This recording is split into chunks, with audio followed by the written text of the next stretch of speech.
This is Audible. Podium Audio presents Gild, Book 1 of the Plated Prisoner series, written by Raven Kennedy, performed by Anthony Palmini and Lily Drake. Chapter 1.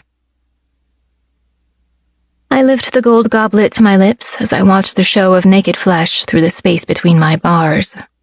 The lighting is low, deliberate, just a crackle of flame over promiscuous shapes that move in warm tandem.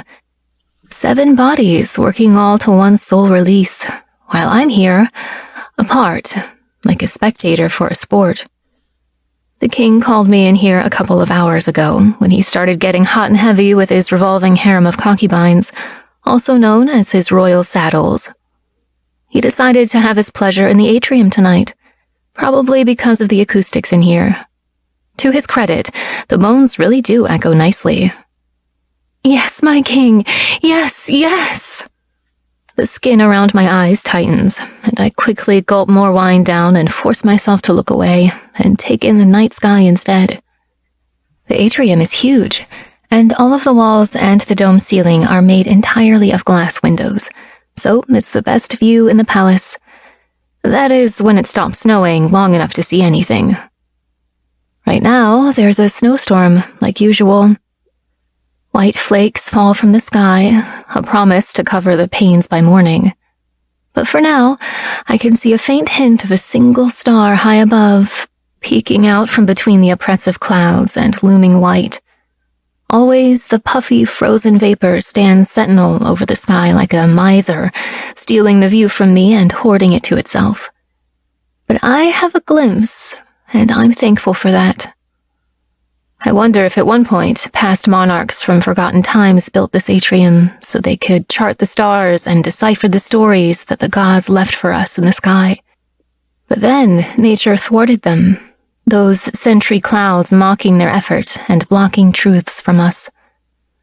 Or perhaps the long-dead royals just built this room to see the glass frosted over and blizzards whipping around while they could stand in here, untouched by the vast white cold. Auren royals are arrogant enough to do something like that. Case in point, my eyes flicker over to the king, who's currently balls deep in his saddle, while the others flaunt and play for his pleasure. Maybe I'm wrong, though. Maybe this space wasn't built for the purpose of us looking up, but for the gods to look down. Maybe those old royals brought their saddles up here too, as a visual offering for the heavens to enjoy the debauchery. Based on some of the stories I've read, the gods are a horny bunch, so I honestly wouldn't put it past them. I don't judge them, though. The royal saddles are very talented. Despite the fact that I'm being forced to watch and listen to the lewd acts right now, and despite the fact that the top of the dome is usually blocked with snow, I'm still like coming in here. It's the closest I ever get to being outside, or feeling the wind on my face, or having my lungs expand with fresh air. Bright side? At least I never have to worry about my skin getting chapped from the wind, or shivering from the snow. The snowstorm does look cold after all.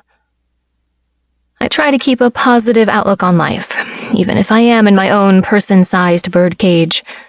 A pretty jail for a pretty relic. Oh, divine! One of the saddles, Rissa, I think, cries out in bliss, pulling me from my thoughts. She has a husky voice and blonde hair, beauty effortlessly held on her face. I redirect my gaze to the scene in front of me, unable to help myself. There are 6 saddles doing their best to impress. 6 is the king's lucky number, since he's the ruler of the 6th kingdom of Auren. He's a bit obsessive about it, really. At any given time, I see the number surrounding him, like the 6 buttons on every shirt that his tailors make for him, or the 6 spires in his gold crown. The 6 saddles he's fucking tonight. Right now, 5 women and 1 man are catering to his carnal needs. The servants brought up a bed so that he could be comfortable while he's getting his thrill.